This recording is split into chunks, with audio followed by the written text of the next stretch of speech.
Press club আছে, press club হয়েছে কালকে রাত্রে নিউ মার্কেটে বসছিলাম, উজ্জ্বল আমি ব্যক্তির মনে করে থাপাইয়া প্রেস ক্লাব আবার 3 তালা মেরে থুয়েছি।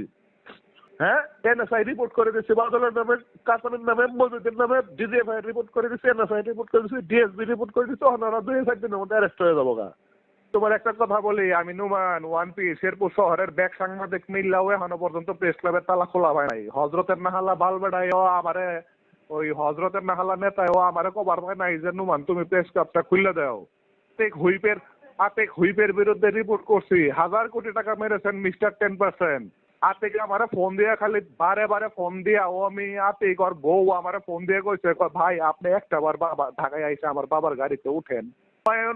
হুমায়ুন হুমায়ুন কবির রুমান আমারে বারবার বলছে যে মিতা আপনার কাছে আমার রিকোয়েস্ট, 1000 রিকোয়েস্ট, পাওয়া দইরা রিকোয়েস্ট, আপনি দয়া করে আমার ভিডিওটা দেন না। যে সানু আমারে কমপক্ষে 15 দিন রিকোয়েস্ট করছে, কাহা তুই কইলে মেহেদির কাহা ছিলে, আমি তোরে কাহা ডাহি আমার একটু দেখিস।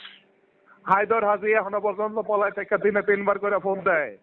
ওই দিন আমি বাদল রে আর ইয়ে রে স্পেস ক্লাবের সভাপতি সেক্রেটারি কাকুন রেজা বাদল রে শিল্পকলা একাডেমিতে চড়াইলাম, এটা দেখছিলাম ঘটনাটা। বাদল মসজিদ, রাহুল রফিক মসজিদ, ময়না টয়না ওই গ্রুপটারে যে আমরা ব্যক্তি পিঠটা চড়াই দিলাম, ঘটনা শুনছিলা। তো তুমি প্রেস ক্লাবের সভাপতি সেক্রেটারি কারে খুঁজো? এমন কোন সাংবাদিক আছে যে আমার সামনে আয় হাইরা চোখ তুললে আমার সঙ্গে কথা কব? Atom Jahangir Alam Khan atom তত্ত্বধারার atom পর্যন্ত কালকে আমার কাছে মাপ চাইছে, মসজিদ আমার কাছে মাপ চাইছে আর 7 দিন আগে। ভাই আমি তুমগোটা মধ্যে নাই, তুমি আমার আল্লাহর রাস্তায় মাফ করে দাও। যাবো না, ওগর মধ্যেও যাবো না, আমার জীবনে বাঁচবার দাও।